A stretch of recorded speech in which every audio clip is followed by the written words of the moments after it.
Structural organisation in the animals. ठीक है, ये चैप्टर है, थोड़ा सा लॉन्ग चैप्टर है ये।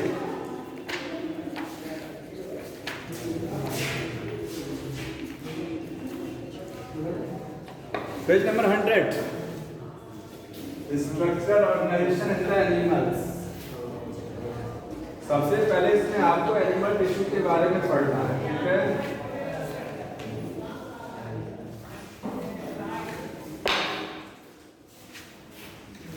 Structural organisation and animals. जो एनिमल्स की बॉडी होती है उसमें स्ट्रक्चर में किस तरीके का ऑर्गेनाइजेशन होता है, मतलब आपको एनाटॉमी पढ़ना है किसका, एनिमल्स का। ठीक है, एनिमल्स के हम की बॉडी में इंटरनल ऑर्गेनाइजेशन कैसा होता है, कैसे टिश्यू होते हैं। तो सबसे पहले इसमें जो स्टडी करना हम लोगों को वो टिश्यू के बारे में स्टडी करना। देखिए क्या पढ़ना है, tissue, animal tissue.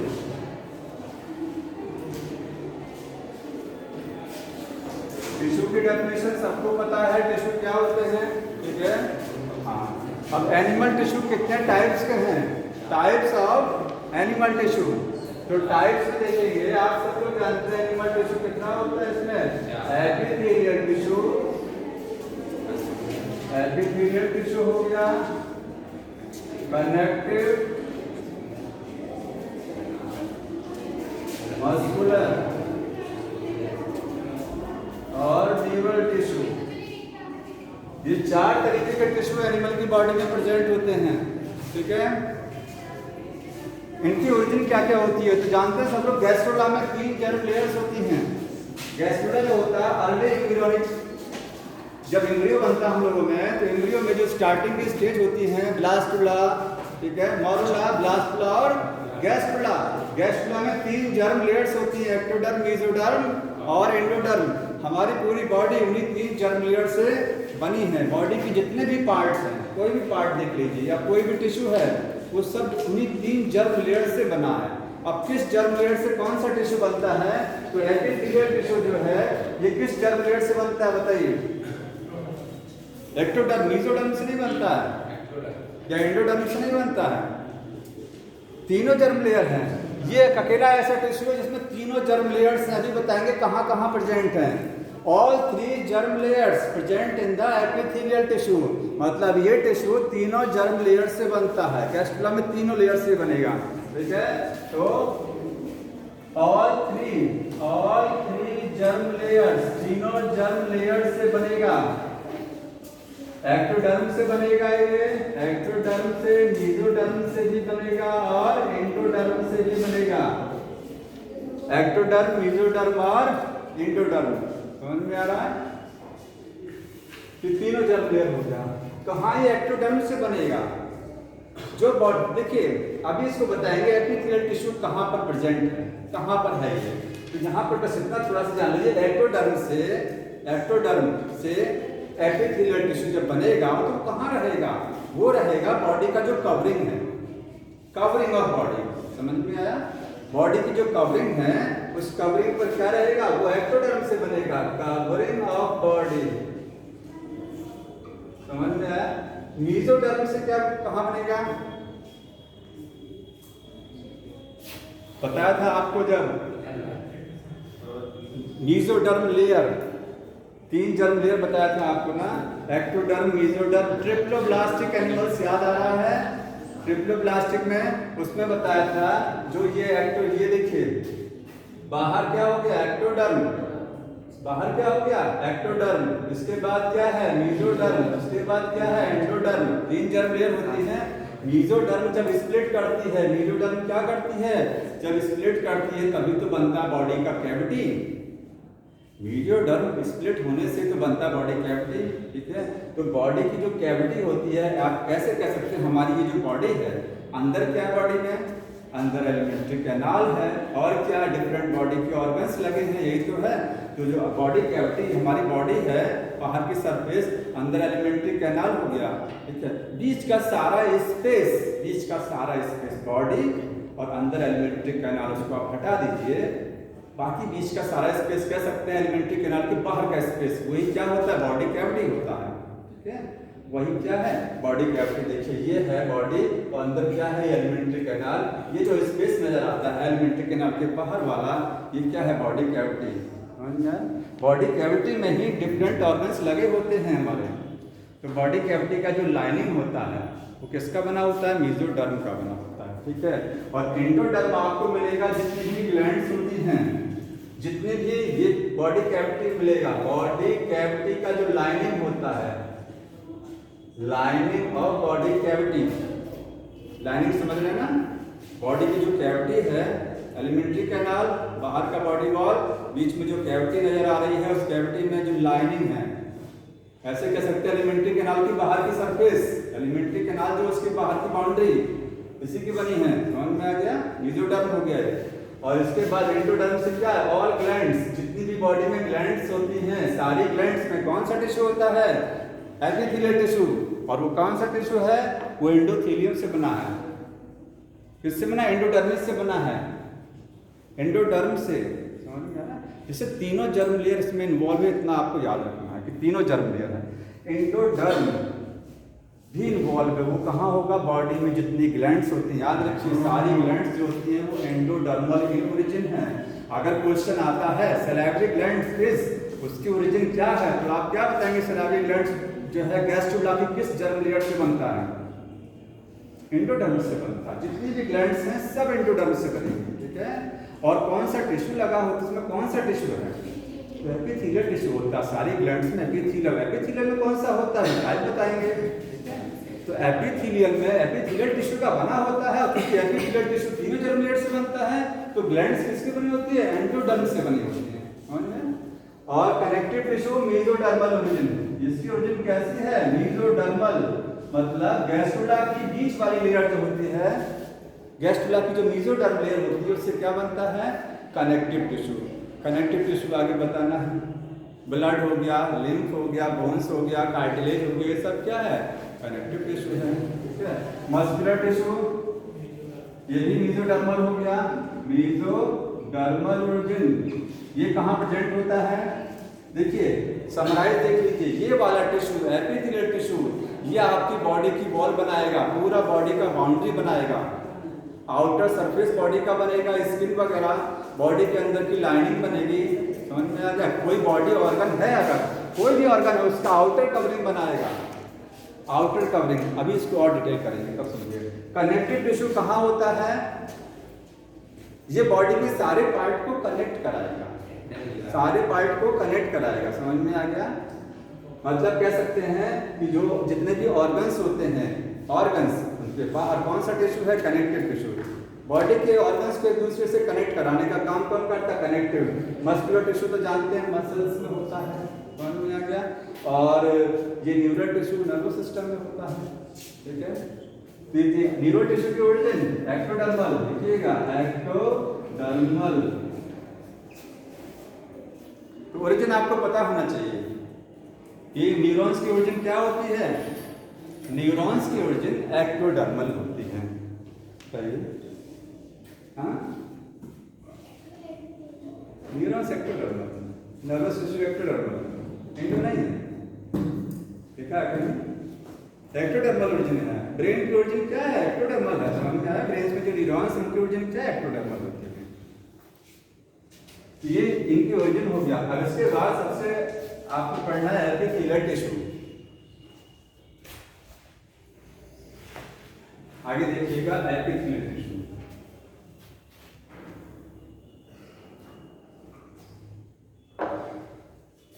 Epithelial tissue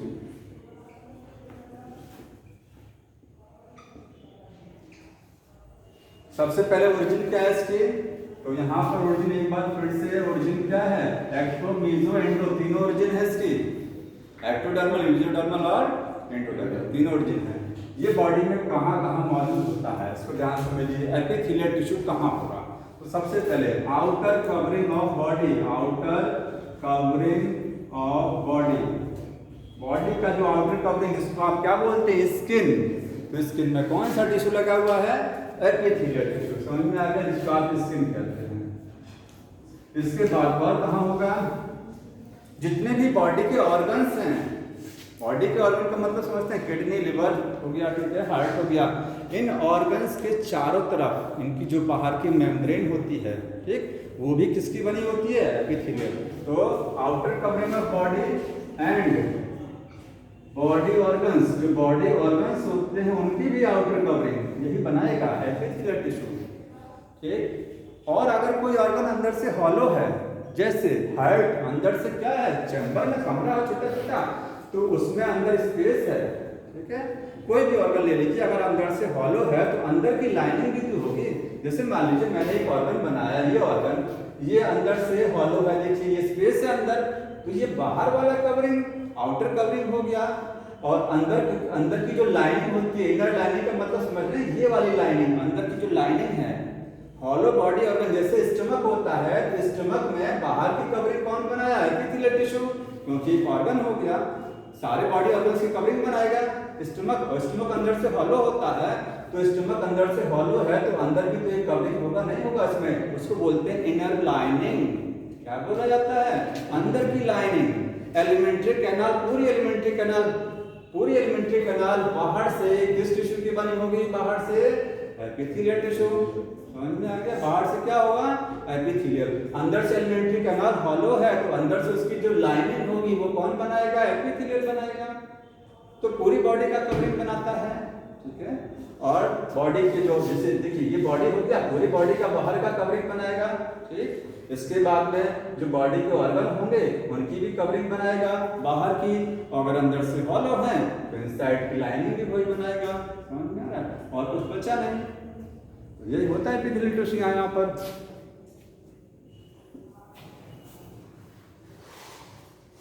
outer covering of body, body organs की outer covering and inner lining of hollow body organs, hollow body organs, उनकी अंदर की लाइनिंग को ही बनाएंगे, समझ में आया। अगला इसका, ये तो हो गया कहाँ लोकेशन है एपिथेलियल टिश्यू की। अब इसकी सेल की खासियत क्या होती है, तो एपिथेलियल टिश्यू जो होता है, इसकी जो सेल्स होती हैं वे आर कॉम्पैक्टली अरेंज, देखिए कॉम्पैक्टली अरेंज होती हैं। इनमें जो सेल्स हैं वो कैसी हैं, कॉम्पैक्टली अरेंज है। देखिए एक के पास एक लगा रहेगा, बीच में इंटरसेलुलर स्पेस या तो बहुत कम या तो नहीं, ठीक है। इंटरसेलुलर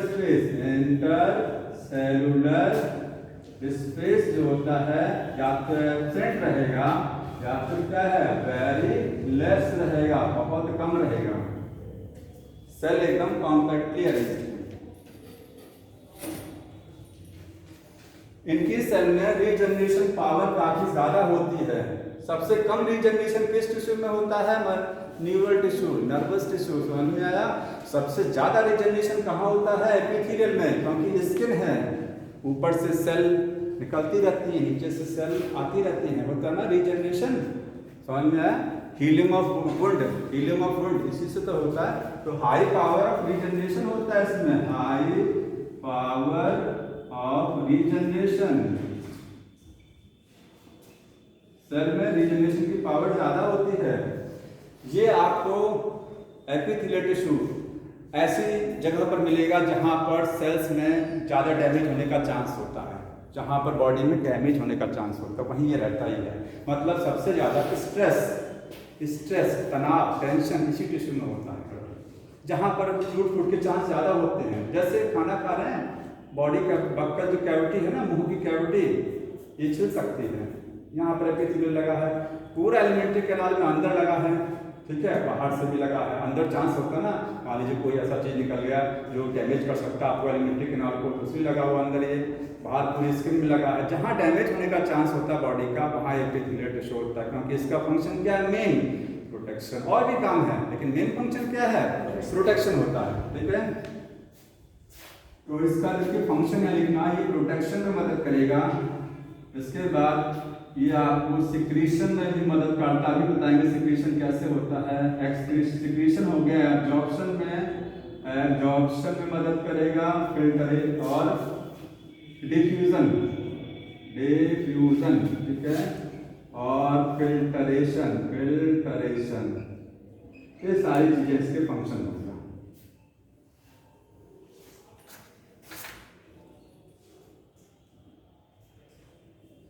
इसके टाइप्स हैं। अब इसके टाइप्स देखने हैं कि एपिथेलियल टिश्यू के टाइप्स कितने होते हैं। और एक चीज, एपिथेलियल टिश्यू एवैस्कुलर है, देखिएगा बहुत इंपॉर्टेंट, एवैस्कुलर। ये टिश्यू एवैस्कुलर है, मतलब इसमें नो ब्लड सप्लाई, कोई ब्लड सप्लाई नहीं जाती है, इसकी सेल से बीच में अंदर कोई ब्लड सप्लाई नहीं है, ठीक है, कोई ब्लड सप्लाई नहीं है इसमें। तो फिर इसको न्यूट्रिशन कहाँ से मिलता है? जैसे स्किन है, नर्व सप्लाई तो रहती है, नर्व सप्लाई जाएगा, लेकिन ब्लड सप्लाई नहीं है। समझ में आ गया? नर्व सप्लाई समझते हैं? स्किन को ऊपर से जो है काटिए, मतलब पिंच करेंगे तो एहसास होता है पेन का, इसमें नर्व सप्लाई जा रही है, नर्व सप्लाई इसमें है, ठीक है। कहाँ से आई है? इसके नीचे एक कनेक्टिव टिश्यू, याद रखिए एपिथेलियल टिश्यू के नीचे एक टिश्यू होता है, उसको क्या बोलते हैं? Connective tissue. समझ में आया?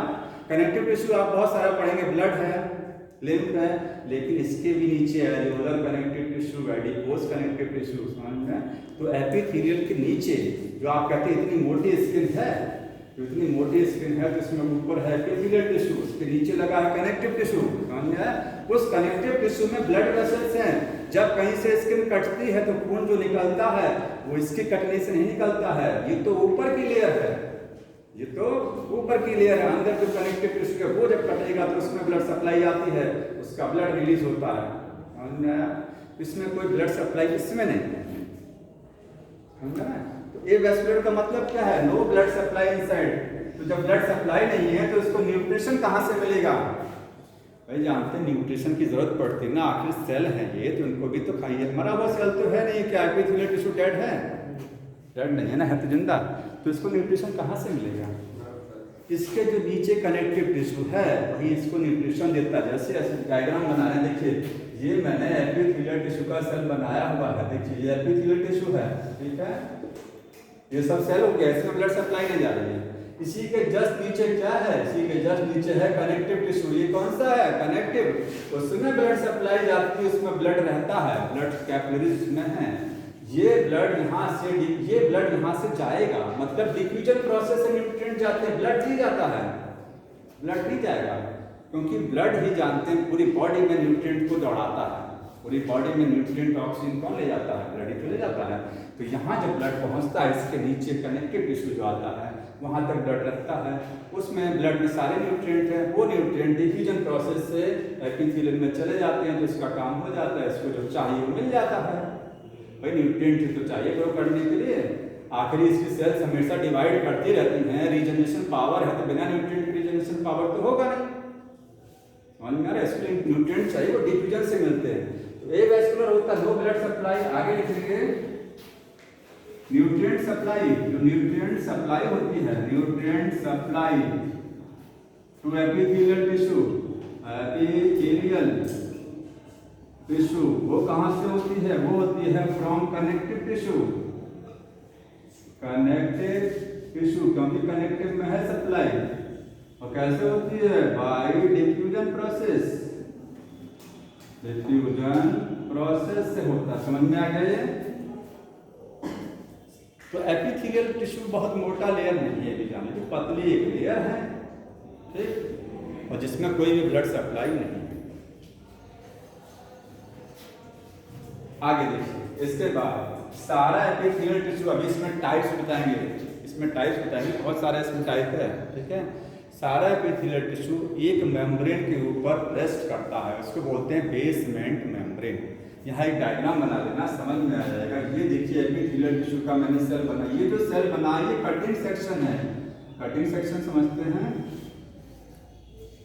कटिंग सेक्शन देखिए, यही मान लीजिए क्या है, ये एपिथेलियल टिश्यू है, ठीक है, एपिथेलियम है, बॉडी का हमारे स्किन है मान लीजिए। तो जब इसको आप काटेंगे, ऐसे कट करेंगे, तो ये आपको सरफेस ये वाला दिखाई देगा ना, इधर से ये डायग्राम बनाया जाता है वो ये वाला बनाया जाता है, ठीक है। तो इसमें जो सेल्स नजर आ रही हैं वो बना रहे हैं कि इसमें सेल कैसे होती हैं।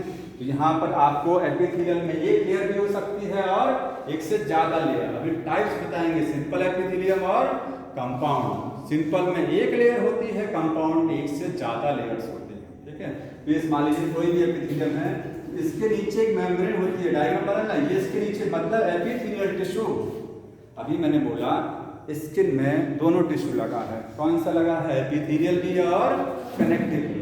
ठीक है, तो एपिथेलियल और कनेक्टिव के बीच में जो एक लेयर होती है, उस लेयर को बोलते हैं बेसमेंट मेम्ब्रेन। दिखना है कि दोनों के बीच में लेयर है, वो इमीडिएटर का काम कर रही है। न्यूट्रिएंट सप्लाई, यहाँ से न्यूट्रिएंट सप्लाई ऊपर तक कैसे जाएगा? इसी बेसमेंट मेम्ब्रेन से जाएगा। तो बेसमेंट मेम्ब्रेन जो होती है वो एपिथेलियल टिश्यू जो होता है, एपिथेलियल टिश्यू इसी के नीचे की मेम्ब्रेन, मतलब कह सकते हैं एपिथेलियल टिश्यू किस पर रेस्ट करता है, किस पर आराम करता है? बेसमेंट मेम्ब्रेन पर टिका होता है। बेसमेंट मेम्ब्रेन पर क्या है? ये टिका हुआ है। ठीक है, उसको सपोर्ट दे रहा है। तो यहाँ पर देखिए ये बेसमेंट मेम्ब्रेन। अब इसमें बेसमेंट मेम्ब्रेन में दो लेयर्स होती हैं। एक ऊपर का लेयर, देखिए ये मैंने ऊपर का लेयर बनाया और एक लेयर नीचे बना लीजिए इसको। ये है बेसमेंट मेम्ब्रेन। इसमें जो ऊपर की लेयर है ये है बेसल लेमिना, बेसल लेमिना। ठीक है, और नीचे की जो लेयर है ये है रेटिकुलर लेमिना, या इसको फाइब्रस लेमिना भी बोलते हैं, फाइब्रस लेमिना। ठीक, दोनों को मिला करके क्या है? बेसमेंट मेम्ब्रेन है। इसको बोलते हैं बेसमेंट मेम्ब्रेन। दो लेयर्स होती है बेसमेंट मेम्ब्रेन में, लिख लेना इसको।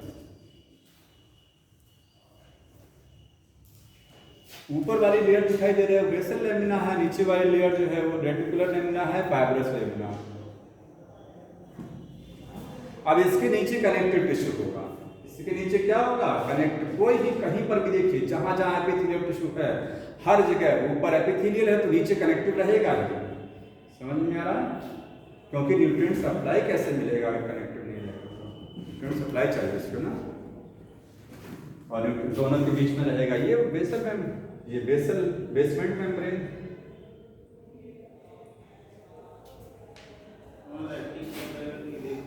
रेटिकुलर है, रेटिकुलर लिख दिया क्या? रेटिकुलर, रेटिकुलर लेमिना लिखिएगा। रेटिकुलर मतलब जाल। देखिए जाल है ये, यहाँ पर फाइबर्स हैं, पूरा जाल नेटवर्क की फॉर्म में है। नोट कर लिए हैं?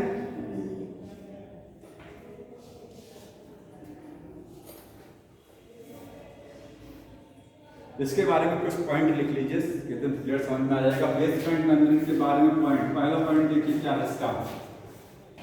फर्स्ट पॉइंट क्या है? ये प्रेजेंट बिलो कहाँ होता है? नोट करते रहिए, present below epithelial tissue. Epithelial tissue के नीचे है। ठीक है, क्या काम कर रही है? बेस दे रही है। ठीक है, अब इसका फंक्शन इसी के जस्ट नीचे है। ये बेसमेंट मेम्ब्रेन प्रोवाइड बेस, ये बेस प्रोवाइड करा रही है। ठीक है, किसको? एपिथेलियल को। एपिथेलियम को बेस देता है। पहला फंक्शन हो गया कि इसको प्लेटफॉर्म दे रहा है। ठीक है, बेस दे रहा है। दूसरा क्या है? न्यूट्रिएंट एक्सचेंज कनेक्टेड टिश्यू से, इसी के थ्रू होगा। यहीं से कनेक्टेड टिश्यू नीचे रहता है, जब न्यूट्रिएंट जाएंगे तो इसके थ्रू होके जाएंगे। तो अगला क्या है? Transport the nutrient, transport nutrient from connective tissue, connective tissue से न्यूट्रिएंट जो है इसके थ्रू होके जाएंगे। तो न्यूट्रिएंट यहाँ से लेकर के वहां पहुंचा देगा। समझ में आ गया? दो फंक्शन हो गया, इसको सपोर्ट दे देना उसको, और दूसरा क्या है? न्यूट्रिएंट को ट्रांसफर कर देना। अब पास लिख रही है ये सेल, लिख लेना तक हो गया है। ये सेल बोला जाता है, क्वेश्चन आता है ये क्या? ये सेल की बनी हुई लेयर है, सेलुलर है कि नॉन सेलुलर है? तो बोले नॉन सेलुलर, इसमें सेल नहीं होती है, सेल नहीं है इस लेयर। ठीक है, नॉन सेलुलर लेयर है, नॉन सेलुलर लेयर। इसमें सेल नहीं है, लेयर तो है ये लेकिन सेल नहीं है इसमें। तब सेल नहीं है तब क्या है? तब समझिए पहले कि इसमें दो लेयर है, बेसल लेमिना ऊपर का, नीचे क्या? Reticular lamina. ऊपर वाली जो लेयर होती है ये बनी होती है लिपोपॉलीसैकेराइड, या आप ऐसे लिख सकते हैं ग्लाइकोप्रोटीन लिखिएगा, ग्लाइकोप्रोटीन। अब तो समझ में आ जाएगा ग्लाइकोप्रोटीन का बना लेयर है ये, मेड बाय ग्लाइकोप्रोटीन। ग्लाइकोप्रोटीन का मतलब ग्लूकोज भी है, कार्बोहाइड्रेट भी है, प्रोटीन भी है, दोनों चीजें इसमें। तो क्या कार्बोहाइड्रेट प्रोटीन सेल थोड़ी ना है?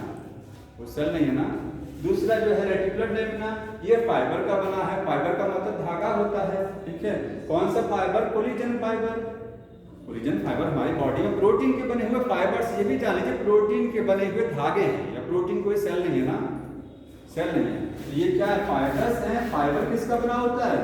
फाइबर जो है फाइबर्स लिख सकते हैं, प्रोटीन के बने फाइबर्स हैं, प्रोटीन फाइबर्स होते हैं।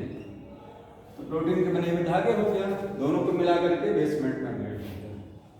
तो मेन चीज में है नॉन सेलुलर लेयर है, सेल की बनी हुई नहीं है, यही याद रखना है इसमें। और किस चीज की बनी है? प्रोटीन का बना है, कार्बोहाइड्रेट का बना हुआ है, ठीक है।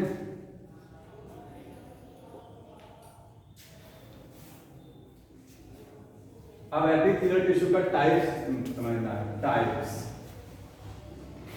जो चीज अभी दिमाग में रख लीजिए, जो बताया गया है।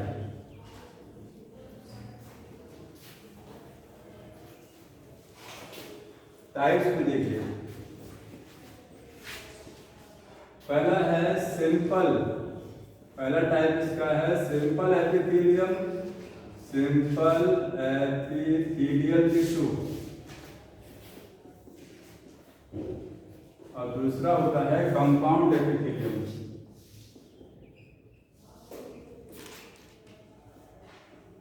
सिंपल एपिथेलियम और कंपाउंड। सिंपल का मतलब होता है एक साधारण है, कंपाउंड का मतलब उसमें कुछ ज्यादा झंझट, ठीक है। तो सिंपल एपिथेलियम, उसमें डिफरेंस क्या देखिए? सिंपल एपिथेलियम है वन लेयर है, one layer of cells, cell की केवल एक ही लेयर है। लेयर समझते हैं? स्किन में हमारी सिंपल नहीं है, कंपाउंड है। तो एक लेयर का मतलब होता है, देखिए ये मैंने एक लेयर बनाया, वन लेयर ऑफ सेल बनाया हुआ है। इस सेल की कितनी लेयर है? एक ही लेयर है। अगर दो होती तो इसके ऊपर एक और बनाते तो वन लेयर होती है, ठीक। तो यहाँ पर क्या है? सेवरल लेयर्स होती हैं, सेवरल लेयर्स, सेल्स की कई लेयर्स है, ठीक है।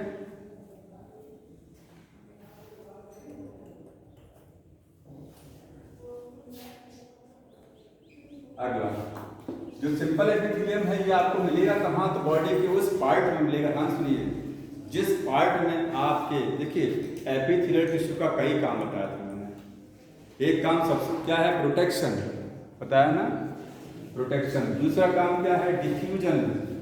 अगर बॉडी में कहीं कोई चीज डिफ्यूज हो रही है, देखिए मान लीजिए लेयर है, ये लेयर अगर पतली रहेगी, कोई भी बॉडी का लेयर अगर पतला रहेगा तभी तो उससे डिफ्यूजन आसानी से हो जाएगा। यहाँ से मटेरियल यहाँ जाएगा, यहाँ से यहाँ जाएगा।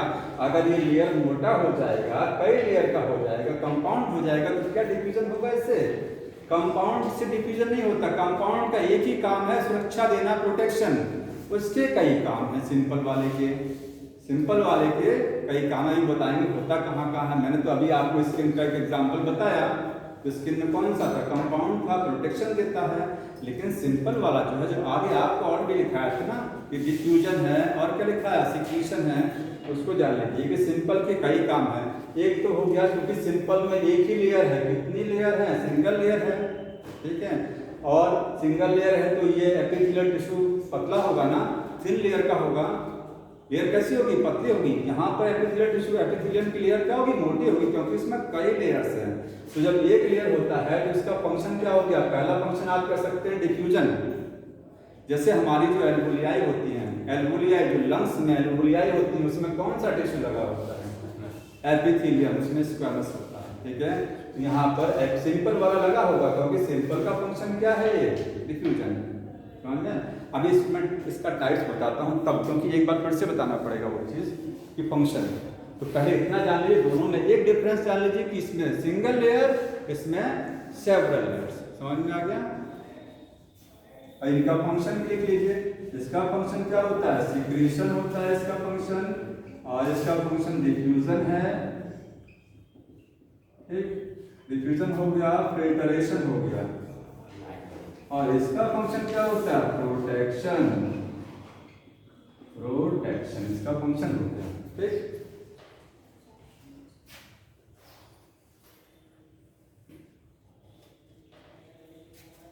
अब इसको समझिए ना, तब ये समझ में आएगा कि सिंपल और कहाँ कहाँ है। एपिथेलियल टिश्यू के दो टाइप हो गए, सिंपल और कंपाउंड। सिंपल का मेन क्या है, एक लेयर, वहां एक से ज्यादा लेयर।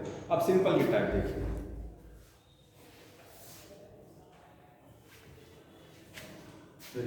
टाइप्स में लिखना है यहाँ पर simple epithelium, simple epithelial tissue. इसके आपको 3 टाइप हैं, यहीं पर 3 टाइप। पहला यहाँ पर सिंपल स्क्वेमस, खाली स्क्वेमस लिखिए, नहीं सिंपल पूरा, सिंपल स्क्वेमस। पहला क्या हो गया, सिंपल स्क्वेमस एपिथेलियल टिश्यू पूरा लिख देंगे, सिंपल स्क्वेमस एपिथेलियल टिश्यू पूरा लिख देंगे यहाँ पर, एपिथेलियल, एपिथेलियल, ठीक है, टिश्यू।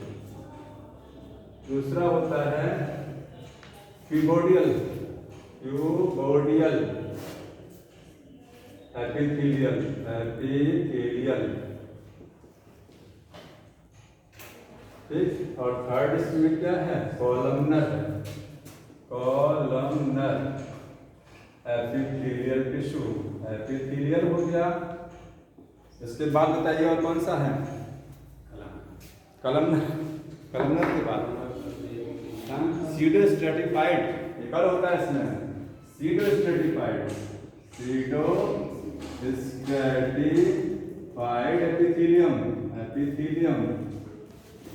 यहाँ पर आप एपिथेलियम लिखिएगा, एपिथेलियम शॉर्ट में हो जाएगा, बार बार टिश्यू लिखिएगा, झंझट नहीं रहेगा, एपिथेलियम लिखिए, ठीक है। काट दीजिए इसको, एपिथेलियम कर दीजिए, सिंपल स्क्वेमस एपिथेलियम। और दूसरा कौन सा है, क्यूबोडियल एपिथेलियम, और क्या है इसके बाद, कॉलमनर एपिथेलियम, ठीक है, और सीडो स्ट्रेटिफाइड एपिथेलियम। समझ में आ रहा है। और पेन में लिखा रहता है सीलिएटेड, एक तो सीलिएटेड चाहे इसी में लिख दीजिए, चाहे अलग कर दीजिए, अलग से भी होता है। तो इसको समझिए, देखिए ये वाला कहाँ मिलेगा, सिंपल स्क्वेमस। इसको ध्यान समझना, क्योंकि इतने एग्जाम्पल हैं इसमें, वो एग्जाम्पल बहुत कंफ्यूज कर जाते हैं। समझ में आ रहा है। इसको ध्यान समझिए कि ये एपिथेलियल टिश्यू के टाइप्स हो गए। इसमें से जितने भी टिश्यू हैं सभी का जो काम है वो क्या है, डिफ्यूजन हो गया, एक्सक्रीशन वगैरह इनका फंक्शन हो गया, ठीक।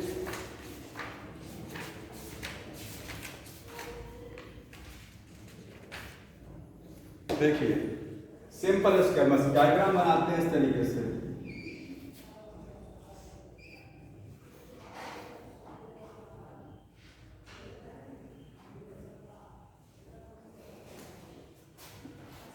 आपकी बुक में भी डायग्राम बना हुआ है, ठीक है।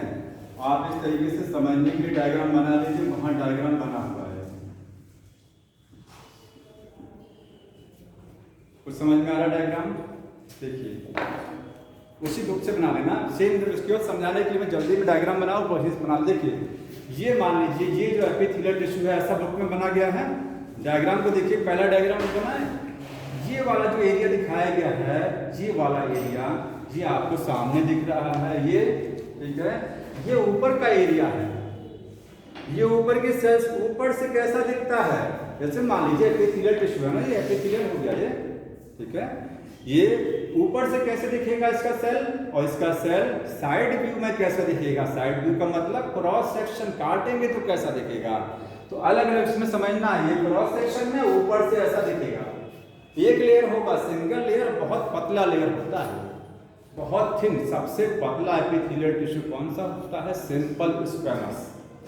एक सब पतले में सिंपल, और सिंपल में भी कौन सा, स्क्वेमस। समझ में आ गया, सबसे वेरी थिन है। यहाँ पर देखिए जो सेल्स होती हैं, सेल्स आर कैसी सेल्स होती हैं, फ्लैट, कैसा नजर आ रहा है, फ्लैट इन क्रॉस सेक्शन। अगर आप क्रॉस सेक्शन में इसको देखेंगे तो चपटा सेल है, ये सेल चपटी है ना, अरे ये बुक की तो फ्लैट है नहीं है, ये फ्लैट है ना, ये इसमें जब सेल बनाएंगे ऐसे ऐसे करके तो फ्लैट चपटा सेल रहेगा ना, बोलेंगे फ्लैट है ऊपर से। तो क्रॉस सेक्शन में जो सारी सेल्स रहती हैं वो चपटी हुई रहती हैं, फ्लैट रहती हैं, ठीक। इसके बाद में अगर सरफेस व्यू ऊपर से देखेंगे तो पॉलीगोनल नजर आती है, सरफेस देखना, सरफेस व्यू, ये है क्रॉस सेक्शन। सरफेस व्यू का मतलब ऊपर से देखेंगे तो पॉलीगोनल। तो इन सरफेस व्यू, सरफेस लिखते रहिए व्यू, आपको सरफेस व्यू में कैसा दिखाई देगा, पॉलीगोनल, गोनल, ठीक है, पॉलीगोनल शेप दिखाई देती है, ऊपर से देखेंगे जैसे लगता है कि टाइल लगा हुआ है। क्या लगता है? टाइल। आप एक टाइल को उठा के देखिए, एक टाइल चपटी नजर आती है ना, फ्लैट नजर आता नहीं आता है, तो फ्लैट हो गया। ऊपर से जब टाइल लग जाती है तो देखते हैं ये किस तरीके से पॉलीगोनल हो गया। इसके बाद इसका एक नाम और होता है, इसको बोलते हैं पॉवमेंट। सभी के नीचे बेसमेंट मेम्ब्रेन होगा कि नहीं होगा? बताइए। सबके नीचे, याद कर लीजिए, हर एपिथेलियल टिश्यू चाहे वो सिंपल वाला हो चाहे कंपाउंड हो, सभी में नीचे बेसमेंट मेम्ब्रेन जरूरी है। क्यों जरूरी है? क्योंकि इसके अंदर ब्लड सप्लाई अपनी नहीं है, ब्लड सप्लाई जाती नहीं, ब्लड कभी नहीं मूव करता, केवल न्यूट्रिएंट जाते हैं, ब्लड नहीं रहता है, तो इसलिए वेस्कुलर है। यहाँ ऐसे लिखना, सिंपल स्क्वैमस एपिथेलियम। दूसरा नाम इसका ऑल्सो कॉल्ड, इसको और क्या क्या बोलते हैं? पॉवमेंट मेम्ब्रेन, पॉवमेंट मेम्ब्रेन भी बोला जाता है इसको, पॉवमेंट मेम्ब्रेन बोलते हैं। क्यों बोलते हैं? क्योंकि ये टाइल की तरह दिखाई देता है। कैसा दिखाई देता है? जैसे टाइल लगा हुआ है, ऊपर से देखेंगे लाइक टाइल, तो looks like tile, look like tile की तरह दिखाई देता है, इसीलिए इसका नाम क्या होता है? पॉवमेंट मेम्ब्रेन भी होता है। और इसको बोलते हैं, एक नाम और है इसका, टेसिलेटेड एपिथेलियम। एक नाम इसका और है, ये लिखना, ऑल्सो कॉल्ड, पूरा दोनों के लिए है ये दोनों के लिए ऑल्सो कॉल्ड, ठीक है। टेसिलेटेड इसलिए बोलते हैं क्योंकि इर्रेगुलर। एक चीज समझ लीजिए, ऊपर से आपको नजर आ रहा है ना पॉलीगोनल है, कि सारे टाइल में सारे सेल्स आपको टाइल ऐसे दिखाई देते हैं ना, फिक्स शेप पे, तो इसकी शेप ऊपर से जो सेल होती है ऊपर से तो दिखाई देता है कि पॉलीगोनल है। पॉलीगोनल शेप ये होती है जिसमें कई फेस नजर आते हैं ना। ऊपर से तो देखेगा ऐसा पॉलीगोनल, देखिए ऊपर से देखेंगे आपको जैसे लगेगा टाइल लगा हुआ है, लगा है टाइल की तरह, लेकिन सारी सेल टाइल की तरह नहीं होती हैं, कुछ सेल इर्रेगुलर होती है। इर्रेगुलर का मतलब ये होता है, तो इर्रेगुलर अगर जो सेल है तो इसको बोलेंगे टेसिलेटेड एपिथेलियम। इसी की वजह से बोलते हैं क्योंकि उसमें कुछ सेल इस टिश्यू में क्या होती हैं? इर्रेगुलर साइज की होती है। तो सम सेल्स आर इर्रेगुलर, इसी वजह से बोलते हैं टेसिलेटेड एपिथेलियम। समझ में आ रहा है?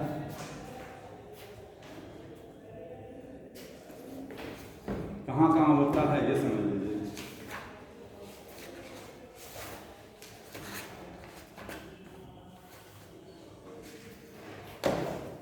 देखिए फंक्शन, इसका फंक्शन,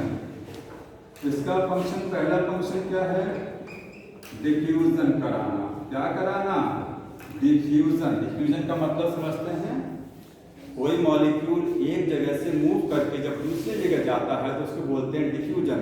मान लीजिए मैंने एक लेयर बनाया, ये एपिथेलियम बनाया, और मैं बोलता हूँ यहाँ से मॉलिक्यूल यहाँ जाना है, ए से मॉलिक्यूल कहाँ जाना है? बी में जाना है, तो उस प्रोसेस को क्या बोलेंगे? डिफ्यूजन। तो इस मेम्ब्रेन को क्या बोलेंगे? सिंपल स्क्वैमस एपिथेलियम रहेगा ये, जहां पर हमारी बॉडी में किसी भी चीज का डिफ्यूजन होता है। आप किसी भी चीज का मानिए, डिफ्यूजन में आप क्या जानते हैं? गैस का डिफ्यूजन होता है ना, एल्वेओलाई जो होती है, हमारी जो लंग्स होती हैं, लंग्स में जो एल्वेओलाई होती है उसमें ऑक्सीजन बाहर से अंदर आया और अंदर से कार्बन डाइऑक्साइड बाहर चला गया, तो इसकी जो लेयर है कौन सा एपिथेलियम है?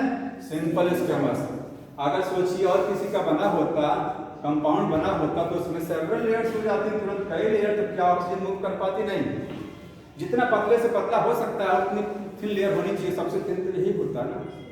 इसीलिए डिफ्यूजन वाले प्लेसेस पर यही होता है, जहाँ डिफ्यूजन होता है, जहाँ किसी चीज का फिल्टरेशन होता है, तो डिफ्यूजन कहाँ पर होगा? इन एल्वेओलाई। तो आपको एक चीज पता लग गई, कहाँ होता है ये? एल्वेओलाई, लंग्स में जो होती है वहां पर मिलेगा ये। दूसरा है जहाँ पर फिल्टरेशन होता है, फिल्टर होता है कोई चीज, बॉडी में कोई चीज कहाँ फिल्टर होती है? किडनी में ही एक चीज फिल्टर होती है, क्या चीज? ब्लड।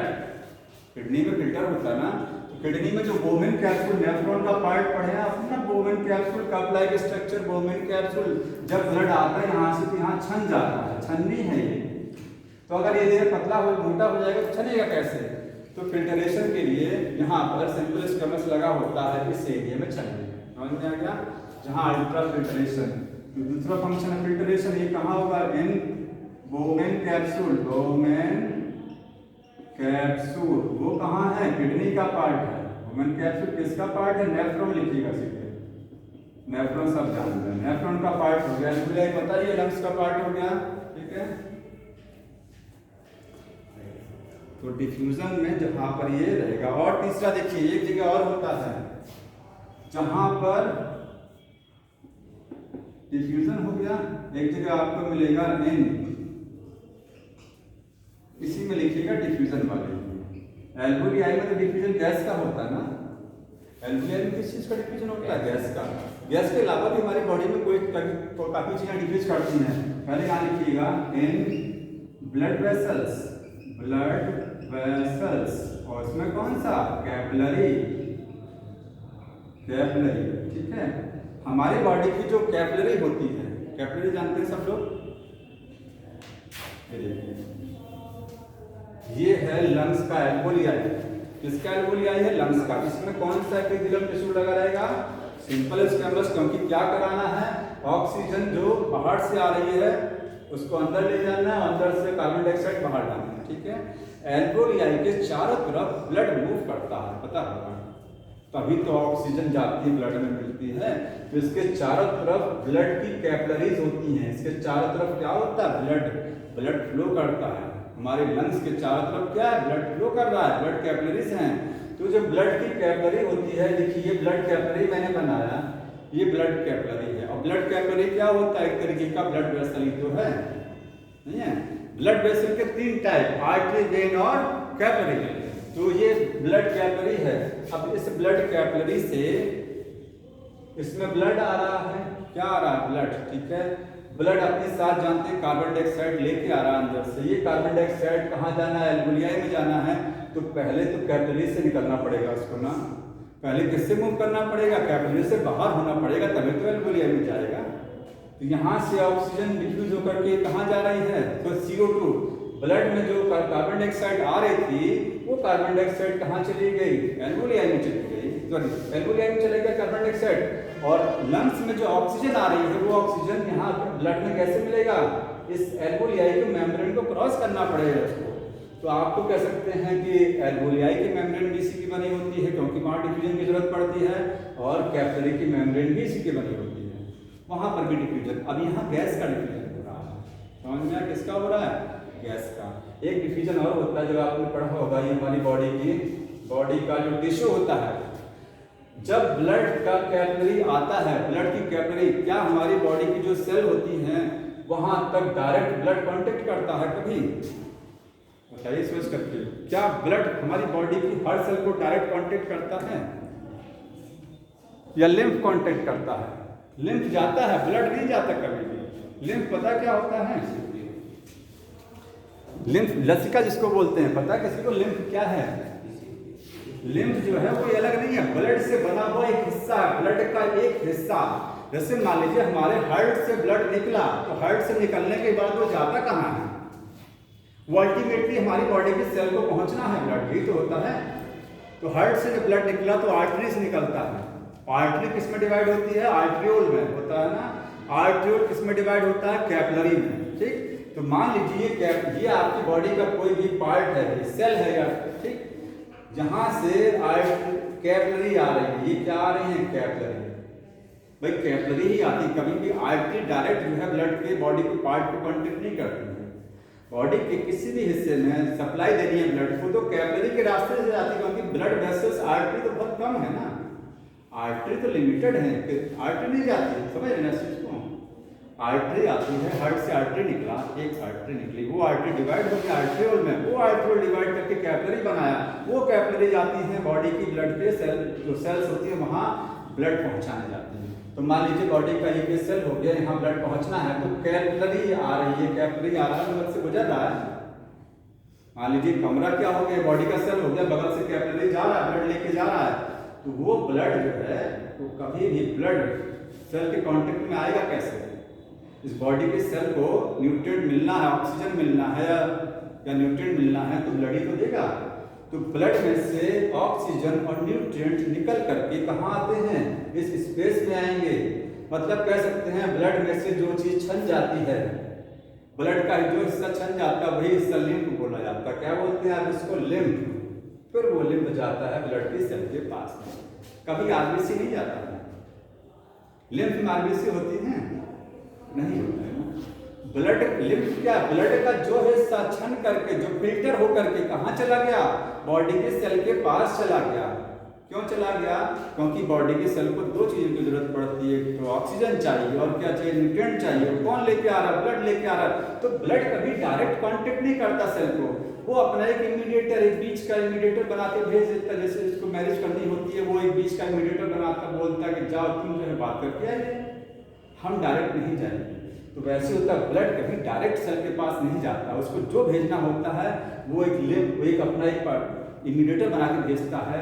उस इमीडिएटर को आप क्या बोलते थे? लिम्फ बोल देते, वही जाकर सप्लाई कर देता। तो लिम्फ ब्लड से बनता है, ऐसे पता होना चाहिए। किससे बना हुआ? ब्लड का एक हिस्सा जो बाहर निकल जाता है ब्लड कैपिलरी से, उसी को क्या बोल देते हैं आप? लिम्फ। उसमें कभी आरबीसी नहीं रहती है, इसलिए लिम्फ का कलर कभी रेड नहीं होता है। समझ में आ रहा? तो लिम्फ जो है वो ब्लड से बना हुआ पार्ट। तो अगला फंक्शन देखिए, ब्लड जो वेसल्स होती है, जो कैपिलरीज होती है, यहाँ से यहाँ फिल्टरेशन हो रहा कि नहीं हो रहा? देखिए यहाँ से सब डिफ्यूज होकर के सारी चीजें जा रही हैं, ब्लड कैपिलरी से जा रही है ना। तो कौन सा टिश्यू लगा होगा ब्लड कैपिलरी में? एपिथेलियल। कौन सा? सिंपल स्क्वैमस एपिथेलियम लगा है। तो इतना इसका डिफ्यूजन हो गया, फिल्टरेशन हो गया, इसका फंक्शन होता है। ठीक, अगला देखिए, क्यूबोइडल एपिथेलियम। इसकी सेल डायग्राम बनाइएगा। इसकी सेल कैसी होती है? Cube like. बुक में बना डायग्राम समझ लीजिएगा। ये सेल कैसी है? इसकी क्यूब लाइक है। ये क्यूब लाइक सेल्स होती हैं। ठीक है, यहाँ पर बीच में न्यूक्लियस रहेगा। न्यूक्लियस सभी में कहाँ रहेगा? बीच में रहेगा। नीचे बेसमेंट मेम्ब्रेन होगा, सभी में होता है, इसमें भी बेसमेंट। डायग्राम देख रहे हैं? ठीक है, जो लिखना है वो यहाँ से लिख लीजिए बस। तो इसमें पहला पॉइंट क्या लिखेंगे? क्यूबोइडल में सेल्स कैसी हैं? क्यूब लाइक है। और क्यूब लाइक किसमें है? कटिंग सेक्शन में दिखाई दे रही है, क्रॉस सेक्शन में क्यूब लाइक है, इन क्रॉस सेक्शन। अगर ऊपर से देखेंगे तो कैसा दिखाई देगा? जैसे वो दिखता था वैसे ऊपर से ये भी दिखेगा, पॉलीगोनल ऊपर से दिखेगा। ठीक है, पॉलीगोनल होता है, polygonal and surface view. Surface view में आपको एक पॉलीगोनल दिखाई देगा। समझ में आ रहा? दो डिफरेंस हो गया ना। सिंपल वाले में सेल काफी चपटा था, फ्लैट था। ठीक है, इसमें क्या सेल क्यूब लाइक हो गया। क्रॉस सेक्शन में ऊपर से कैसा दिख रहा है? पॉलीगोनल। उसमें भी पॉलीगोनल था। मतलब कह सकते हैं थोड़ा सा एपिथेलियल टिश्यू थोड़ा सा मोटा हो गया, इसमें थोड़ा सा क्या हो जाता? थिक हो जाता। अब जब थिक हो गया तो इसका कभी फंक्शन आप ये नहीं बताएंगे कि डिफ्यूजन, ये कभी डिफ्यूजन में नहीं इन्वॉल्व नहीं हुआ। बॉडी में जहाँ जहाँ डिफ्यूजन होता है वहाँ वहाँ सिंपल स्क्वेमस लगा होता है, जहाँ कोई चीज़ फिल्टर होती है वहाँ सिंपल स्क्वेमस। समझ में आ गया? बाकी जगह अब बची क्या चीज़? सिक्रीशन बचा है चीज़। फिर से देखिए फंक्शन लिखा गया था ना, सिक्रीशन। एक फंक्शन कौन सा बचा? सिक्रीशन बचा। और एक फंक्शन और बचा इसमें, इसका जो फंक्शन होता है वो है सिक्रीशन, और एक फंक्शन एब्जॉर्प्शन। वहां नहीं लिखा था, यहाँ नोट कर लीजिए, एब्जॉर्प्शन। ठीक, इसका भी थोड़ा सा सरफेस बता देते हैं, डिटेल आगे करना है। कॉलमनर की cells, column like and cross section. Cross section अगर आप देखेंगे तो इसकी सेल कैसी नजर आएंगी? देखिए लंबी लंबी सेल्स होती हैं। लंबी सेल को क्या बोलते हैं? कॉलम। पता है सबको? सेल्स कैसी होती हैं? कॉलम, लंबी सेल्स है, पिलर लाइक है। ठीक है, कॉलम लाइक सेल्स। ऊपर से देखने में सारा का सारा कैसे नजर आएगा? सरफेस व्यू में आपको सब पॉलीगोनल नजर आएगा। देखिए तीनों पॉलीगोनल नजर आ रहा है। तो सरफेस व्यू में पॉलीगोनल सेल्स होती हैं कहां पर? In surface view. ये डिफरेंस हो गया दोनों में, इसमें कॉलम लाइक, इसमें क्यूब लाइक। अगला डिफरेंस, जहां क्यूब लाइक जब होता है तो क्यूब में न्यूक्लियस होता है वो सेंटर में। देखिए न्यूक्लियस कहाँ है? सेंटर में है। क्यूब लाइक सेल्स होती हैं, यहीं कहीं लिख लीजिएगा आगे, nucleus in centre, nucleus in centre, एकदम सेंट्रल पोजीशन न्यूक्लियस की। यहाँ न्यूक्लियस सेंटर में नहीं है, यहाँ न्यूक्लियस बेस साइड में। देखिए सबका न्यूक्लियस नीचे दिख रहा होगा, न्यूक्लियस दिख रहा है ना, न्यूक्लियस आपको एकदम जो है सेंटर पे नहीं है, ठीक है, नीचे होता थोड़ा सा। यहाँ पर जो न्यूक्लियस है, न्यूक्लियस टुवर्ड्स बेस, वो बेस की साइड में होता है, ठीक है, वहाँ बीच में होता है, बीच में नहीं न्यूक्लियस। तो ये दोनों में डिफरेंस हो गया। इसका फंक्शन क्या है? इसका भी फंक्शन होता है सीक्रेशन और एब्जॉर्प्शन। आपको दोनों दिक्कत हो गया कि दोनों का फंक्शन सेम, तो दोनों अलग अलग जगह पर है ना, ये अलग प्लेस पर, वो अलग प्लेस पर। अब सीक्रेशन क्या होता है, एब्जॉर्प्शन क्या है, इसको हमको समझना। बेस की साइड में लंबी सेल कॉलम लाइक है, न्यूक्लियस बेस की साइड में, एक साइड में है, बीच में नहीं है। हाँ, क्यों नहीं है? वो कोई मतलब नहीं। अब क्यों नहीं है कोई मतलब नहीं, जिसका रीजन उसका आपको बता देंगे, ठीक है।